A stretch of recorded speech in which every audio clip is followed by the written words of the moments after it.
Honduras President Xiomara Castro stopped the eviction of about 100 Lenca indigenous families who are fighting private owners over their ancestral lands. The Venezuelan government continued the operations against paramilitaries and army groups linked to the Colombian government in the western states of Aragua and Apure. In Iran, various activities are taking place in celebration of the 43rd anniversary of the victory of the Islamic Revolution over a dictatorial regime supported by the U.S.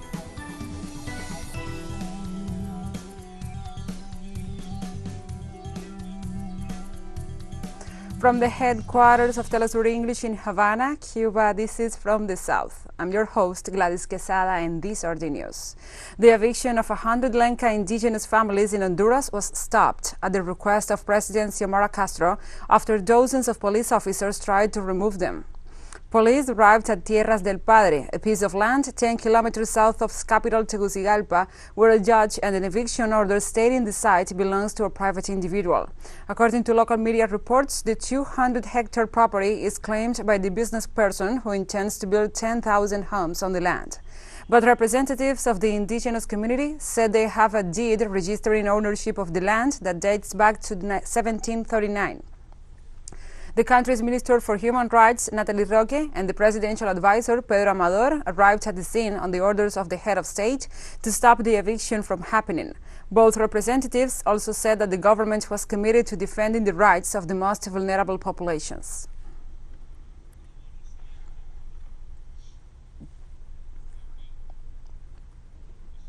And will remain in Honduras, as there are celebrations in the department of Colón, in northern part of the country, as the Constitutional Chamber of the Supreme Court of Justice has decided to release the 6 environmentalists imprisoned since 2019. Only on Wednesday, a court ruled against these leaders, whose crime was to oppose a mining project known as Guapinol.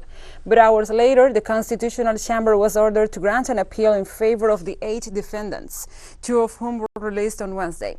The public prosecutor's office accused them of being part of a violent group that allegedly set fire to several containers belonging to the company Inversiones Pinares in September 2018.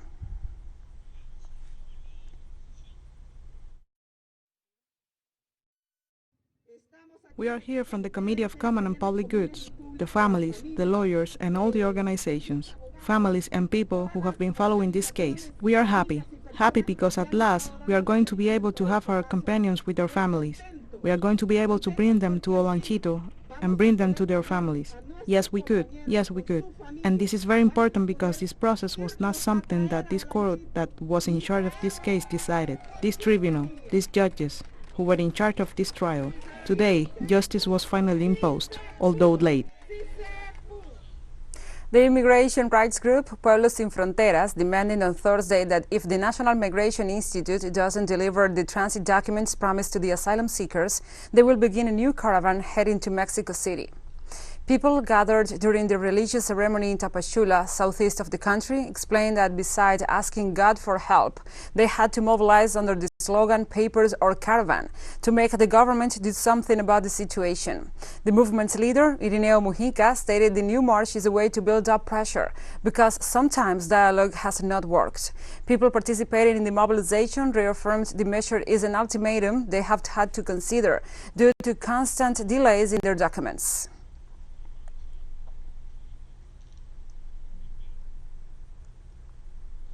On Thursday, Mexico saw the 6th journalist murdered so far in 2022, Herbert López Vázquez, who was the director of the web news portal in the port of Salina Cruz in Oaxaca, in the southwest of the country. According to official sources, the 39-year-old journalist was shot to death in the evening hours in the Espinal neighborhood of Salina Cruz when he was in his recording studio. 3 other journalists have been murdered in this North American nation. One of them was Lourdes Maldonado, who was investigating labor violations allegedly committed by business persons in Tijuana, Baja California, mainly in maquiladoras.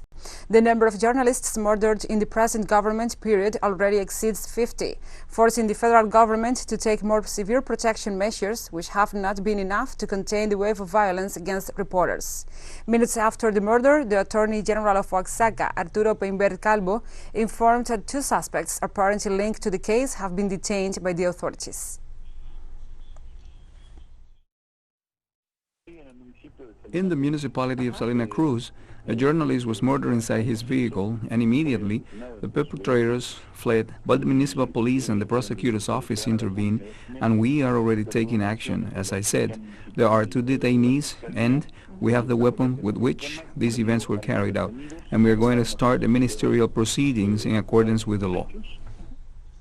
And Cuba has started its gradual recovery after halting economic decline for 3 consecutive quarters.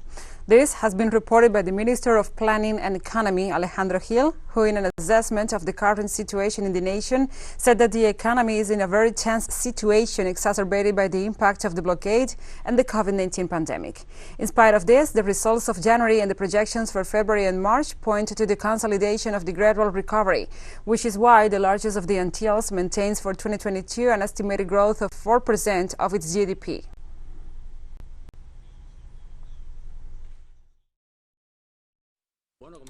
Well, as you know, at the end of last year in the National Assembly, we reported on the economic projection for the year 2022, especially after very tense years. 2020 with no economic growth, and 2021 we are recovering around 2%, and by 2022 we estimate a growth target of 4%. The International Criminal Court at The Hague in the Netherlands has received a complaint against the President of Brazil, Jair Bolsonaro, filed by the Senate's Commission of Inquiry into his handling of the pandemic. Senator Randolfo Rodriguez, the Vice President of the Parliamentary Commission of Inquiry, ratified the news on his Twitter account, assuring that investigations against the President continue and that they will not be stopped until justice is done. The complaint is based on the final report of the Brazilian Parliamentary Commission of Inquiry, which analyzed the President's management of the COVID-19 pandemic. The Commission had requested that Bolsonaro be charged with 9 crimes, including falsification of private documents, crimes against humanity, and legal responsibility.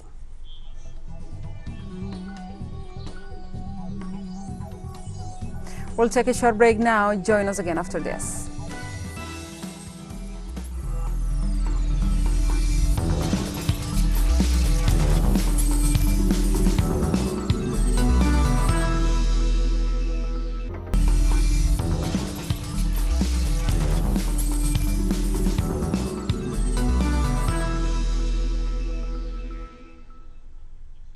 Welcome back to From the South. The Venezuelan government continued the operations against paramilitaries and armed groups linked to the Colombian government in the western states of Aragua and Apure. The Interior Minister, Remigio Ceballos, announced the apprehension of 7 more people in the region of Las Tejerias in the central state of Aragua, where Operation Cacique Indio Guaycapuro is taking place. Meanwhile, the search continued for one of the leaders of these criminal groups, who are still at large alongside other gang members. On Thursday, President Nicolás Maduro denounced these illegal groups are financed and trained by the Colombian government. In this context, the head of state reaffirmed that security forces continue working to eliminate the presence of Colombian armed drug trafficking terrorists and to protect the security and integrity of the Venezuelan people.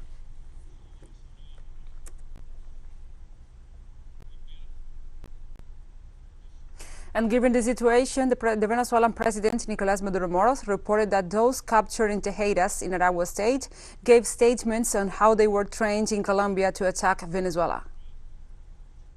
El Coqui and all these people who did so much damage to the people of Caracas were trained, financed, and directed from the narco-paramilitary government of Iván Duque.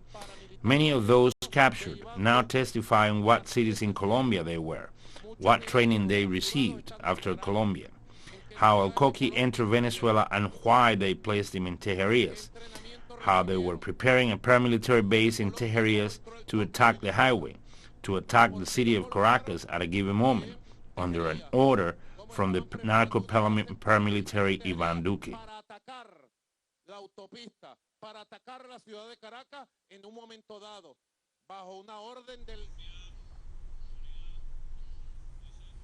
Venezuela's Attorney General Tarek William Saab announced the arrest of 35 members of the so-called Tancol in the state of Apure.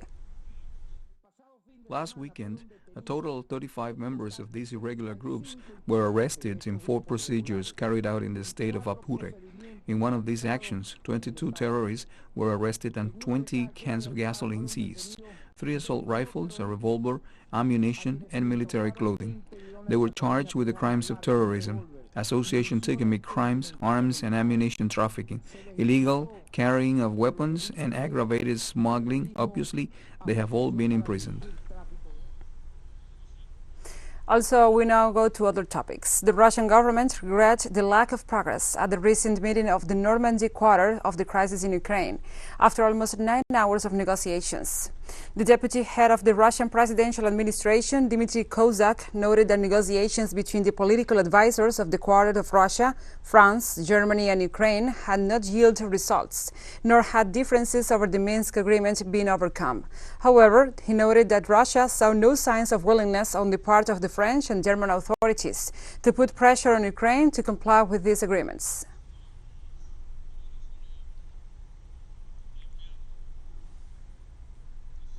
China on Friday slammed the U.S. for attempts to discredit, suppress and contain the country's development after the U.S. Secretary of State Anthony Blinken criticized Beijing's behavior in the Indo-Pacific region. The U.S. aims to discredit, suppress and contain China's development by hyping the China's threats. This fully exposes its deep-rooted Cold War thinking and ideological bias. We firmly reject the relevant U.S. statement. The so-called Quad alliance between the U.S., Japan, India and Australia is in essence a tool to contain China and maintain U.S. hegemony. It is artificially provoking confrontation and undermining international solidarity and cooperation. China has no interest and has never interfered in Australia's internal affairs. We urge the individual Australian politician and institution to stop making an issue of China. At least 130 tons of U.S. military cargo arrived in the Ukrainian capital Kiev on Friday amid tensions with Russia over an alleged intervention in the country's military. The Ukrainian Defense Minister Alexei Bereznikov said in a statement that with the arrival of these 2 aircraft, Ukraine has already received a total of 15 ships with military aid weighing over 1,000 tons. At present, the member states of the North Atlantic Treaty Organization are still supplying arms and training their military in Ukraine, actions which contradict the Minsk agreements and hinder the solution of the conflict in the Donbass.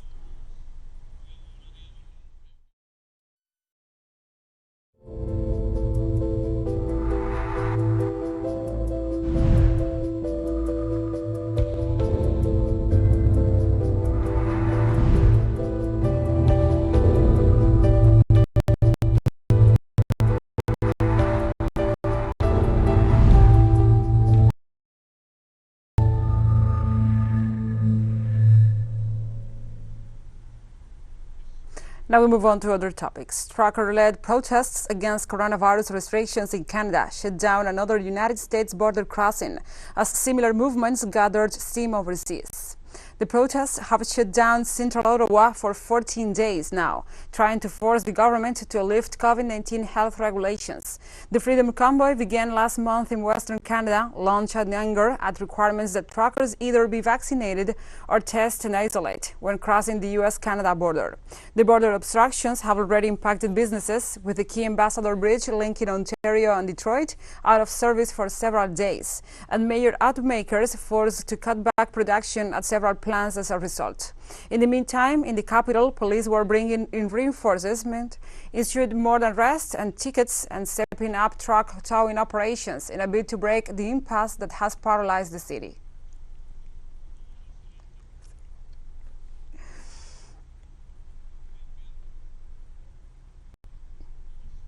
Italy's outdoor mask mandate was dropped nationwide on Friday under a new ordinance signed by the Health Minister Roberto Speranza late on Tuesday. Under the new rules, school children will not be required to wear masks during their breaks between classes, but masks remain mandatory in indoor public spaces, including public transportation, and when people are unable to keep a safe distance of 1.5 meters between them. The country recorded nearly 30% fewer new cases in the last week.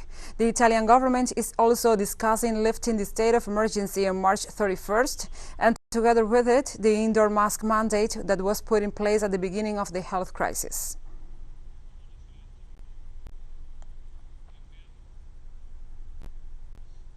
And protesters gathered outside New Zealand's parliament on Friday as police scaled back efforts to clear anti-vaccine demonstrators involved in violent clashes a day earlier.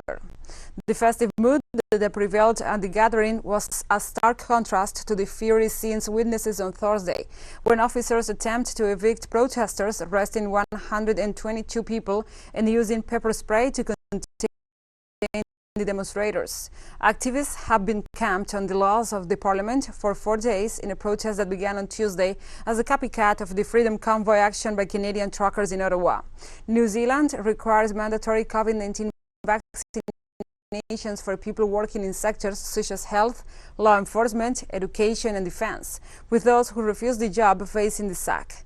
Proof of vaccination must also be shown to enter restaurants, sports events and religious services.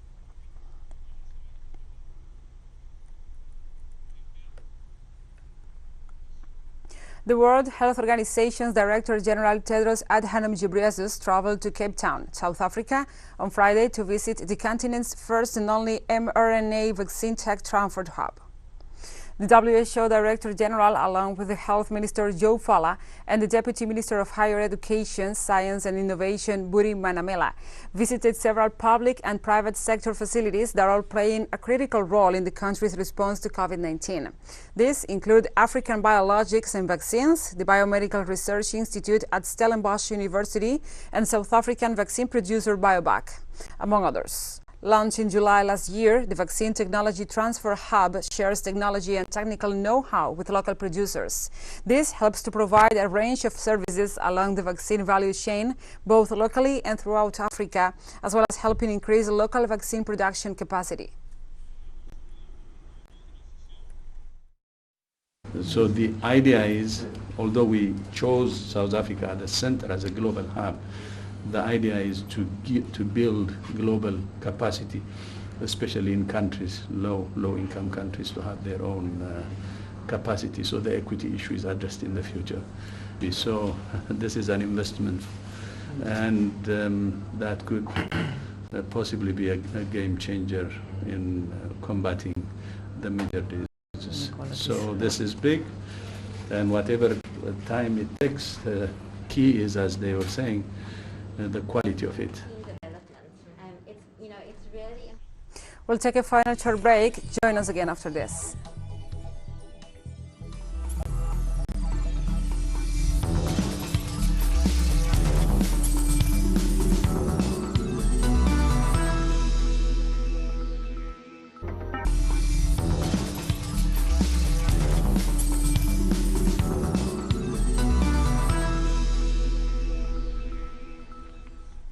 Welcome back From the South. In Iran, various activities are taking place in celebration of the 43rd anniversary of the victory of the Islamic Revolution over a dictatorial regime supported by the U.S. This Friday, more than 1,500 cities and 30,000 villages across the country will simultaneously celebrate the victory of the Islamic Revolution in 1979. In the capital Tehran and in other cities where the epidemiological red light of COVID-19 has been turned on, the parades will be carried out in vehicles and motorbikes to avoid more infections, while those which have registered less contagions will do it in the traditional way in compliance with the sanitary safety measures. Marches culminate on the 11th of February. Festivities last 10 days, called the Decade of Dawn, which starts from the 1st of February.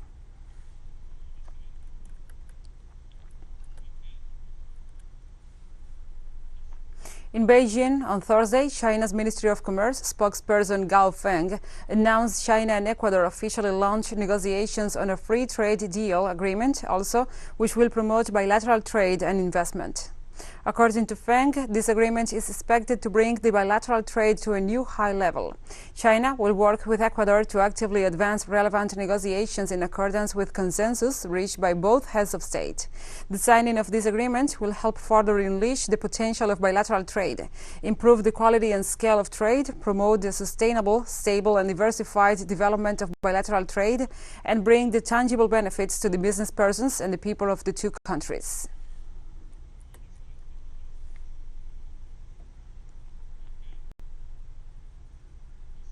At least 4 workers were killed and 4 others injured after an explosion at the Yeosun petrochemical factory in Yeosu City, South Korea on Friday. Local agencies released a statement issued by authorities at the site, explaining that the explosion occurred at 9:26 local time and is believed to have occurred during a test of the factory's heat exchange system. At least 8 people are believed to have been at the site at the time of the incident. 4 of the injured were taken to a nearby hospital for immediate medical attention. Authorities are still investigating to determine the exact cause of the blast.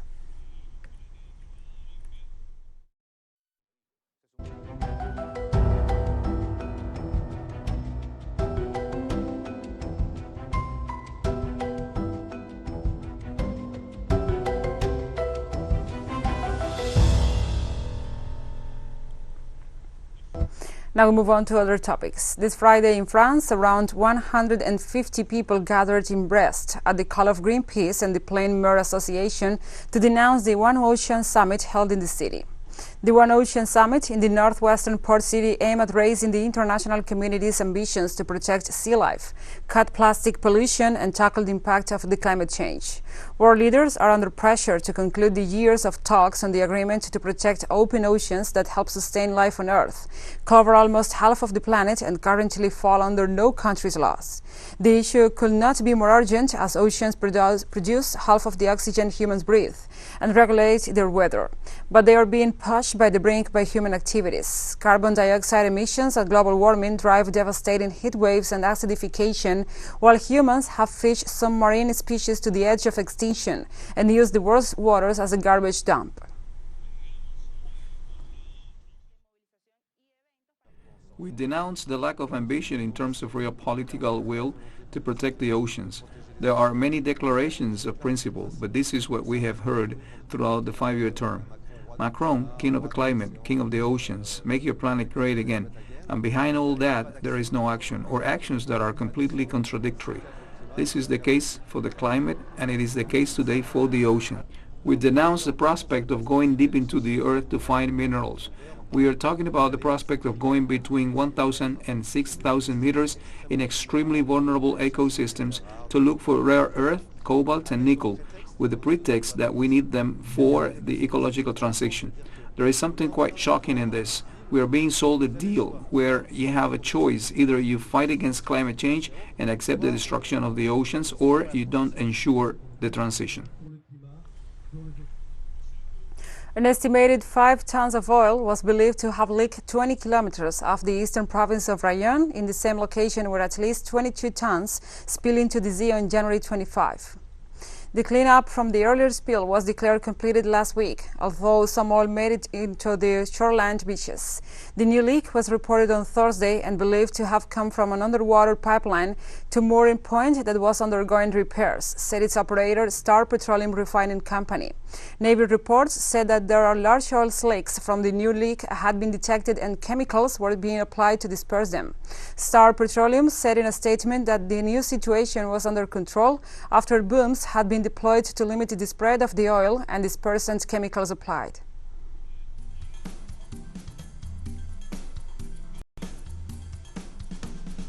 And we have come to the end of this news brief. But remember, you can find this and many other stories on our website at telesurenglish.net. And also, if you feel so inclined, please join us on social media for all the latest news. We are on Facebook, Twitter, Instagram, and Telegram. For TeleSUR English, I'm Gladys Quesada. Thank you for watching.